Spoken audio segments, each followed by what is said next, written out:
All right, how's everybody doing? This is the Comic Samurai. I want to welcome you to my next video, and tonight we're going to be doing another Friday comic challenge. Now, these are put out by Comic Collector Geek, and every Friday he challenges collectors to go through their long boxes and find comics that have covers that share a common theme. And tonight's theme is hands. So let's go ahead and jump right in. First up, we got this Iron Fist number 8, and it's got a beautiful cover by John Byrne. And if there's one superhero that deserves a hand cover, it's Iron Fist. I really like John Byrne's iteration on that one. Next up, we got Fantastic Four number 244, and this is another John Byrne cover. What can I say? He's one of my favorite artists, and I like how he draws hands. This one happens to be Frankie Ray's first appearance as Nova also, but it's got a beautiful giant hand cover. I really like that one. Next up, we got Avengers number 40, and this is an Alan Davis cover, and I really like the trope of a giant hand holding all the superheroes like it's defeated them. There's no other greater sign or symbol of dominance or winning a battle than crushing people in a fist, and I really like that one. I think this is supposed to be the Hulk's fist, that green fist on the cover there. Next up is Thor number 343, and whenever I get a chance to show a Walter Simonson cover, I'm going to do it, and this is one of his better ones. I really like that giant green hand on the cover of this one. And there's some weird fingernails or claws that are coming through the gloves. It's just an interesting hand about to grab Thor.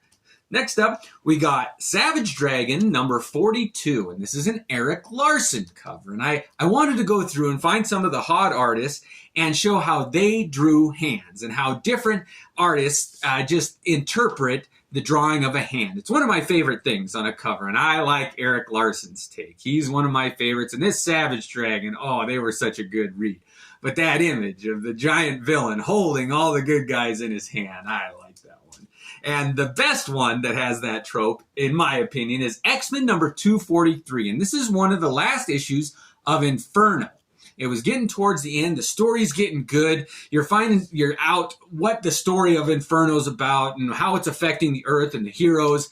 And Mr. Sinister revealed as the greatest villain, holding all of the X-Men in his hand. This was the first comic that came to mind when I thought of hand covers. It's one of my favorites. Next up is Codename Strike Force number 14. And this is... I thought it was another Silvestri, but this is a Michael Turner cover. It's his iteration of a hand. And I like the idea of a severed arm, and a hand, of course, is going to be part of that. But I just thought this was an interesting image of an isolated hand, disembodied. All right, next up we got Fantastic Four number 5, and this is Jim Lee's take on a hand. And this one is actually wearing a glove or a gauntlet worn by Dr. Doom. And he always fascinated me. I always wondered if it was leather gloves or metal gloves or Iron Man type gloves. And it lets you know here that this is more like an Iron Man gauntlet here. And nobody can draw perspective and dynamic images like Jim Lee. And he nailed it on that one. Next up is probably one of my favorite hand covers. Well, it's just one of my favorite covers of all time. It's What If number 7, done by Rob Liefeld. And nobody can draw the claws of Wolverine like Rob Liefeld, and this is one of my favorite images, and it focuses on his hand with his claws popped, and they're tapered and they have shape and edges to him. But he's also, in the other hand, holding a gun, and that is so rare. I mean, think about it for a second. How many Wolverine comics have you read or seen the cover of where he's holding a gun? It's pretty rare, and I think they did a great job on this one with the stark lighting coming in from the side, and he's smoking a cigar. You won't see that in a current comic book. Next up, we got Infinity Incorporated, number 19, and I always like to follow Rob Liefeld stuff with Todd McFarlane, and this is an early Todd McFarlane cover.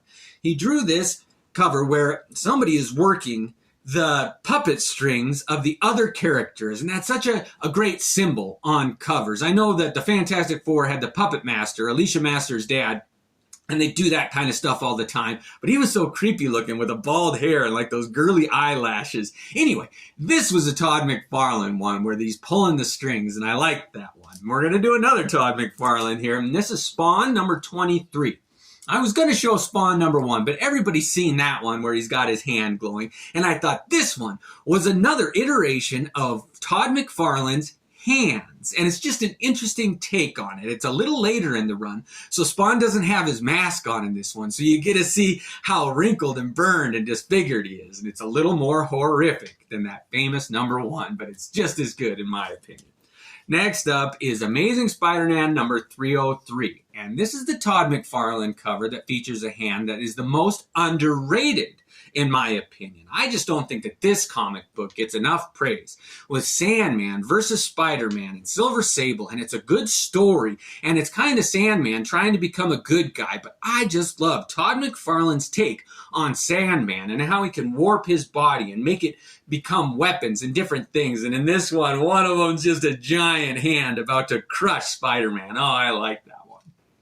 All right, last up in this part 1 of this series is Amazing Spider-Man #324, and it's my favorite Todd McFarlane cover on Spider-Man that features a hand, and what a beautiful drawing of Sabretooth. I'd never seen him drawn that animalistic before. He really looks just like a feral beast in this one, but it's Spider-Man's hands, and they somehow McFarlane was able to make them look spider-like in this, like something about the joints and the pose of them. It's just, oh, nobody can capture like hands that are sending a message like Todd McFarlane. All right, this was my part 1 where I wanted to feature some of the big names, Jim Lee, Todd McFarlane, John Byrne.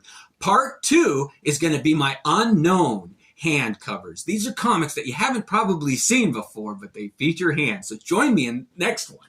Have a great night, and thanks again.